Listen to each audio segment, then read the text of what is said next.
Karena saya tahu persis. Kenapa? Bapak saya itulah si sang proklamator. Kalau ndak gitu, kalian udah jadi masuk penjara lagi. Orang yang pro Megawati itu begitu mendewakan Soekarno, seakan-akan Indonesia itu dimulai dari Bung Karno, sampai ada HAM Soekarnoisme. Bahwa Indonesia itu seakan-akan dimulai dari Soekarno. Memang deklarator kemerdekaan Indonesia itu Soekarno. Tapi umat Islam atau partai-partai Islam itu tidak kecil hati. Karena embrio yang bernama Indonesia itu dari tahun 1908. Sebelum ada partai nasionalis yang berani melawan kolonialisme Belanda adalah partai-partai Islam. Sehingga kebangkitan Indonesia dimulai 1908. Karena saat itu yang pertama mencetus ide melawan Belanda adalah kiai-kiai Islam. Yaitu saat itu bikin serikat dagang Islam. Terus lama-lama menjadi serikat Islam. Terus lama-lama menjadi partai Islam. Dimulai dari angkatannya Hos Cokroaminoto. Jenis Haji Umar Said sinten Cokroaminoto, disingkat jenis Hos Cokroaminoto. Jadi tidak bisa Indonesia itu meninggalkan partai Islam, karena dulu pertama pendiri era kepartaian niku malah partai-partai apa? Islam yang lahir di Solo, di Jogja. Bahkan sebelum ada negara yang bernama Indonesia, itu ada negara yang bernama Demak Bintoro, ada Demak Ngayogyakarta Karto. Itu semua negeri apa? Islam. Ya, paham? Sehingga secara kesejarahan kita tidak kalah sama tuanya Soekarnoisme atau partai PN. Dan sampai kan kita ini kan kayak dinabubukkan seakan-akan Indonesia itu dimulai dari Soekarno. Sehingga nak wani Pak Karno itu koyo-koyo itu kita anti Indonesia. Ya kita tidak mungkin nggak menghormati Soekarno, beliau sebagai pahlawan besar kita hormati. Ya, tapi ya kebesaran Pak Karno demi bangsa Indonesia jangan kemudian direduksi, disederhanakan hanya melewati partai. Ya itu kan namanya pekerditan. Tentu Pak Karno bikin negara ini ya untuk semua bangsa, bukan untuk PDIP saja, bukan untuk partai-partai marhainisme saja, juga bukan untuk partai-partai yang berpaham Soekarnoisme saja. Ya sama, tapi kita juga adil, sebagai kiai juga adil. Hos Cokroaminoto bikin partai Islam ada untuk mengusir Belanda dari bumi Indonesia, yang nantinya juga untuk kepentingan semua bangsa Indonesia, tidak hanya yang Islam saja. Ya kita adil, sama-sama adil. Saat nasionalisme ya tidak mengurangi keagamaan, saat keagamaan tidak mengurangi nasionalis. Tapi itu tadi kemudian ini dikerdilkan secara politik.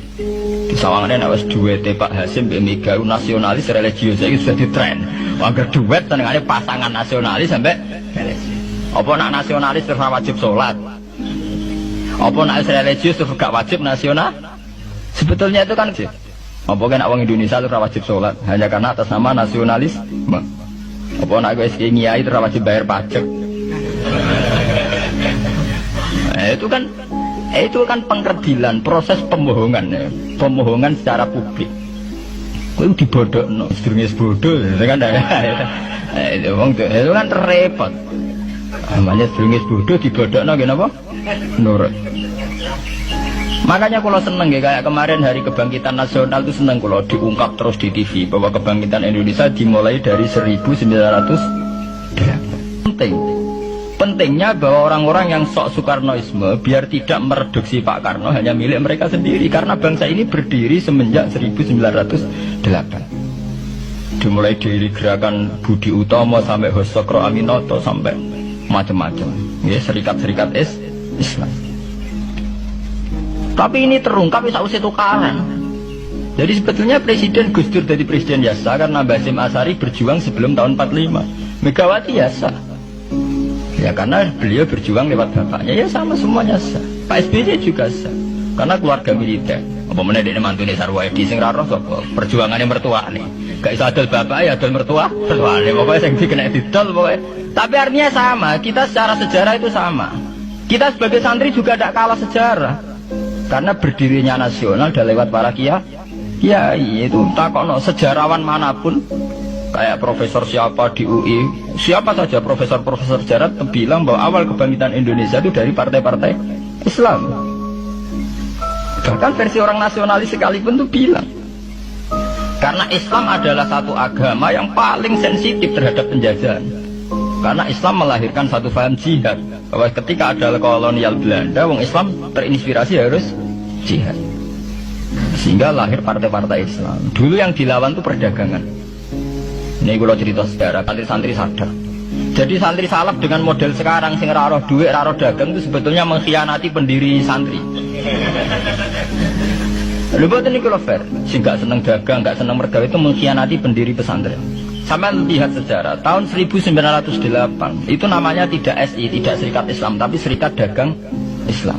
Karena para kiai adalah melawan dominasi Cina di Surakarta dan dominasi Belanda menguasai sentra-sentra perdagangan. Sehingga yang dilawan pertama adalah piye supaya kolonial gak menguasai aset-aset ekonomi.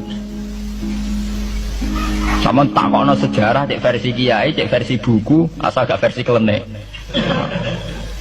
Itu pertama yang dilawan para ulama adalah penguasaan aset ekonomi oleh Cina dan Belanda, sehingga mereka bikin serikat.